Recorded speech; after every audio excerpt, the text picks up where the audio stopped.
অনেক কাজ আছে যে কাজগুলো আপনি কোনো টাকা পয়সা ছাড়াই করতে পারবেন, আপনি সে কাজগুলো শুরু করে দেন, এরপরে যখন টাকার প্রয়োজন হবে দেখবেন আল্লাহ ব্যবস্থা করে দিচ্ছে ইনশাআল্লাহ।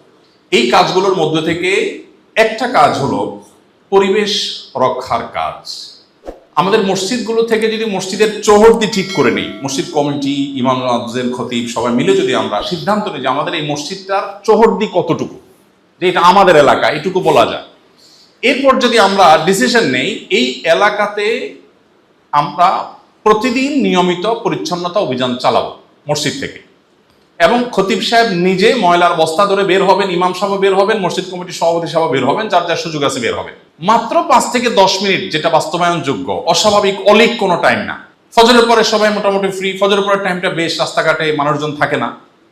আমরা যদি এটা শুরু করে দেই তাতে কয়েকটা কাজ হবে। নাম্বার 1, আপনারা হয়তো অনেকে মনে করবেন যে এটা কোনো কথা, এত কাজ থাকতে আপনি সুইপারের কাজ করতে বলছেন আমাদেরকে। ওলামা একরাম তো জানেন, আমার চাইতে ভালো জানেন অনেকে এখানে। নবী করিম সাল্লাল্লাহু আলাইহি ওয়াসাল্লাম বলেছেন, আল ঈমানু বিদ'উন ওয়া সাবউনা ওয়া ফি রিওয়ায়াতিন বিদ'উন ওয়া সিত্তুনা শু'বা আলাহা কাউলু লা ইলাহা ইল্লাল্লাহ ওয়া আদনাহা ইমাতাতুল আযা আনিত তরিক। পথ পরিষ্কার করা ঈমানের অঙ্গ। পথ পরিষ্কার করা, এই আমলটা আমরা শেষ কবে করেছি? এখানে কি কেউ আছেন বলতে পারবেন যে আমি গত 1 সপ্তাহের মধ্যে একবার রাস্তা পরিষ্কার করেছি? কেউ বলতে পারবেন? 1 ভাই হাত তুলেছেন, 2 ভাই, 3 ভাই হাত তুলেছেন। রাস্তা হয়তো নিজের বাসার সামনেরটা হয়তো, আচ্ছা আচ্ছা, হয়তো হয়তো পাবলিক রোড পরিষ্কার করেছেন। কেউ একজন একটা টিস্যু ফেলে চলে গেছে, আমরা তো দেখে গালি দেই যে কোন ব্যাগ করে ফেলছে, অথচ এই টিস্যুটা তুলে আমি যদি যথাস্থানে ফেলে দেই তাহলে নবীজির ভাষ্য অনুযায়ী ইমানের অঙ্গ এমন একটা কাজ আমি করতে পারলাম, ঠিক কিনা? ইমানের অঙ্গের কাজটা হলো না রাস্তা পরিষ্কার করা।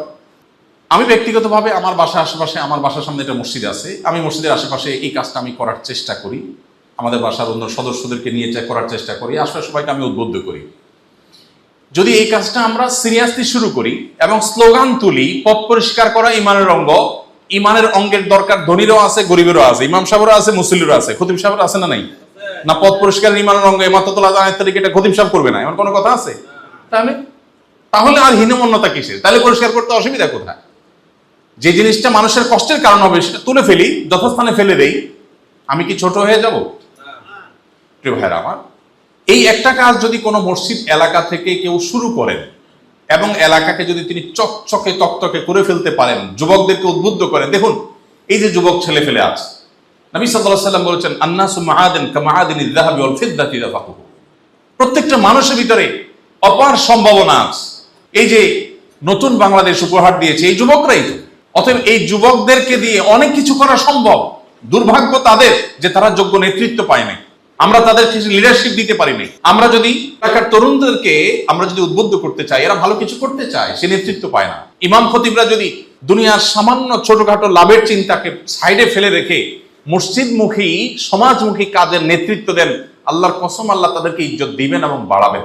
তারা যে সামান্য লাভের চিন্তা মাথায় আসে, এর চেয়ে অনেক বেশি আল্লাহ তাদেরকে দিবেন। কিন্তু এর জন্য ইমাম সাহেবদের এই কাজ বাস্তবায়নের সবচেয়ে বড় বেশি ভূমিকা রাখার জায়গা হলো মসজিদ কমিটির লোকদের। কমিটির লোকজন যদি ওই যে আমার জামাল হাজির মতো করে বলতে পারে যে হুজুর আপনার যে কোনো ভালো কাজে আমার জীবন যৌবন দিয়ে আমি আসি, আমার বিরুদ্ধে কোনো কথা হলে আপনি মিম্বরে বলবেন, কখনো হীনমন্যতা হবেন না, আমার গায়ে লাগুক, আমি ধৈর্য ধারণ করব, কিন্তু আপনার হক কথা বলতে কেউ বাধা দিতে পারবে না, আমি আপনার সাথে আছি। এরকম মসজিদ কমিটির সদস্য হওয়ার চেষ্টা করা যাবে কি যাবে না? ইনশাআল্লাহ। আপনারা যদি একটু জেগে যান, দেখুন নেগেটিভ পজিটিভ ব্যাটে বলে যদি হয়ে যায় তাহলে যেরকম অনেক কিছু হয়। ইমাম সাহেবরা তাদের প্রত্যেকটা মানুষের মধ্যে, তারা যেহেতু নবীদের ওয়ারিস, তাদের মধ্যে ভালো কিছু করার পরম আগ্রহ আছে। আমি নিজেই স্টেজ পার করে আসছি, এখনো জুমা পড়াই জায়গায়, আমি জানি ইমাম সাহেব খতিব সাহেবদের ভালো কিছু করার আগ্রহ আছে, কিন্তু তারা মসজিদ কমিটি, এলাকাতে বিভিন্ন রকমের মানুষজন তাদের চিন্তা করে মাথায় করে হয়তো আগাইতে পারে না। কিন্তু আপনারা যদি অগ্রসর হন এবং বলেন যে আসুন হুজুর আমরা মসজিদে কি কি কাজ করতে পারি। আমাদের নবী করিম সাল্লাল্লাহু আলাইহি ওয়াসাল্লাম মসজিদে কি শুধু 5 ওয়াক্ত নামাজ হতো? কি বলেন? শুধু 5 ওয়াক্ত নামাজ হতো মসজিদে নববীতে? কোন সামাজিক ভালো কাজটা নবীজির মসজিদে হয়নি? তাহলে সেই কাজটা কেন আপনাদের এখানে হবে না? এই জন্য আমার মনে হয় পরিবেশ রক্ষা করার একটা চমৎকার কাজের সূচনা আমরা শুরু করতে পারি মসজিদগুলো থেকে। এবং ঢাকা শহরে যদি এরকম 10টা-20টা মসজিদ হয়, আমি ব্যক্তিগতভাবে আপনাদেরকে ওয়াদা করছি, কোন ইমাম সাহেব যদি এরকম করতে পারেন, আমি আমার ক্যামেরাম্যান পাঠিয়ে, মিডিয়া পাঠিয়ে, ভিডিও ফুটেজ নিয়ে আমার পেজে আমি ঢোল পিটাবো, পাবলিসিটি করব, মিডিয়াগুলোর হাতে পায়ে ধরবো, তোমরা নিউজ করো, দেশের মানুষকে দেখাও যে একটা মসজিদের কমিটির লোকজন, ইমাম সাহেব এলাকায় কি পরিমাণ পরিবর্তন করতে পেরেছে। আমি ইনশাআল্লাহ করবো এবং আমি দেখতে আসবো। যদি আপনি আমাকে মাহফিলের দাওয়াত দেন, 100 বার দাওয়াত দেন, আমি আসবো না। আপনি আমাকে খাওয়ার দাওয়াত দেন, আমি জীবনও আসবো না। কিন্তু আপনি আমাকে বলেন যে আমাদের মসজিদে আমরা কিছু একটা করেছি, বলেন, আমি আমার নিজের গাঁটের টাকা খরচ করে আসবো, কোনো পথ খরচ আপনাকে দিতে হবে না। ইনশাআল্লাহ চেষ্টা করা যাবে না? ইনশাআল্লাহ। আমরা আসুনা ফাউন্ডেশন থেকে একটা কম্পিটিশন শুরু করব ইনশাআল্লাহ। পরিপূর্ণ প্ল্যান আমাদের রেডি আছে, শুরু করব।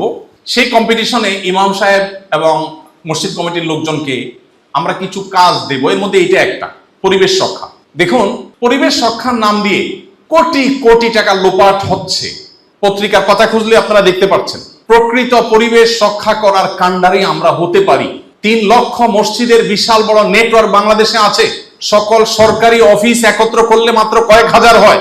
সকল রাজনৈতিক দলগুলোর সবগুলোর কার্যালয় একত্র করলে কয়েক হাজারের বেশি হবে না। কিন্তু মসজিদের নেটওয়ার্ক সারা বাংলাদেশের যেখানে মানুষ আছে সেখানে মসজিদ আছে। পাহাড় বলুন কিংবা সমতল বলুন, গ্রাম বলুন কিংবা শহর বলুন, প্রত্যেকটা জায়গায় মসজিদ আছে। মসজিদ আছে মানে মসজিদ কমিটি আছে, মসজিদ আছে মানে ইমাম খতিব আছে, মসজিদ আছে মানে সেখানে বিশাল বড় একটা জায়গা আছে, লোকবল আছে, বিশাল বড় আমাদের সম্ভাবনার জায়গা আছে। 3 লক্ষ মসজিদ থেকে যদি এই উদ্যোগ একবার করে নেওয়া হয়, ধরেন যদি এই যে রাস্তা পরিষ্কারের কথা আমরা যেটা বলছি, যদি মসজিদের সব লোক একাকার হয়ে আসুন আমরা সমাজকে পরিচ্ছন্ন করি, বেশি দিন লাগবে না। আপনি শুরু করে দেন, এরপরে এলাকার কেউ রাস্তায় ময়লা ফেলতে 10 বার চিন্তা করবে। আপনি বের হয়ে যান, কারোর সাথে ঝগড়াঝাটির দরকার নাই। যে ফালায় ফালাক, আপনি শুধু পরিষ্কার করেন, দেখবেন যে লোকটা মসজিদের ধারে কাছেও আসে না সে লোকটারও বিবেকে বাঁধবে না, হুজুর নিজে এই ময়লা উঠাইতে আমি দেখছি, তাহলে আমি কিভাবে ময়লা ফেলি। আপনি মাত্র 1 মাস পরিশ্রম করেন, 2 মাস পরিশ্রম করেন, এরপরে বাকি জীবন আপনি দেখবেন আপনার এলাকা মনে হবে ঢাকা শহর থেকে নতুন একটা দেশে আমরা ঢুকছি। আপনার এলাকা ঢুকলে এরকম মনে হবে। এই কাজটা করতে কি খুব বেশি টাকা পয়সার দরকার আছে? আমি কিন্তু বলছিলাম শুরুতে যে টাকা পয়সা ছাড়া সমাজ সেবার কি কি কাজ করা যায়, এই কাজটা আপনি করেন। এরপরে আমি তো আল্লাহর উপর ভরসা করতে পারি, আপনার কাছে লাখ লাখ কোটি কোটি টাকা আসবে, আপনি খরচ করে কুলাবেন না, কিন্তু যেটুকু আপনার টাকা ছাড়া করার সুযোগ আপনি সেগুলো করে দেন। ঠিক একই ভাবে মসজিদ থেকে আমরা অনেক কাজ করতে পারি। এর মধ্যে একটা হলো খাবার এক্সচেঞ্জ। এই আইডিয়াটা আমরা অনেকদিন থেকে ভাবছি যে ইমামদেরকে আহ্বান করবো, মসজিদে কমিটিকে আহ্বান করবে এটা শুরু করতে। সেটা হলো যে মসজিদে একটা ফ্রিজের ব্যবস্থা করে, খুব অল্প একটা ফ্রিজের দাম আর কত, দরকার হলে আমরা ফান্ডিং করতে পারি। একটা ফ্রিজের ব্যবস্থা করেন, সেখানে কিছু ওয়ান টাইম বাটি রাখেন এবং বলেন ঢাকা শহরে বেশিরভাগ মানুষের বাসায়, বিশেষ করে যারা একটু সচ্ছল আছেন তাদের বাসায় তরকারি কিন্তু অতিরিক্ত থেকে যায়। এই তরকারিগুলো অনেক সময় বুয়াকে দেন, বুয়া নিজেও খায় না, ফেলে দেয় অথবা নিজেই ফেলে দেন। অথচ অনেক ব্যাচেলর মানুষ আছে, একটু তরকারি পেলে তার বিশাল বড় উপকার হয়। তো যদি মসজিদের মধ্যে সবাই যার যার বাসা থেকে, যাদের বাসা অতিরিক্ত থাকে, তারা একটা বাটিতে করে এনে তরকারিটা ঢেলে আবার বাড়িটা বাসায় নিয়ে চলে গেল। আর ফ্রিজ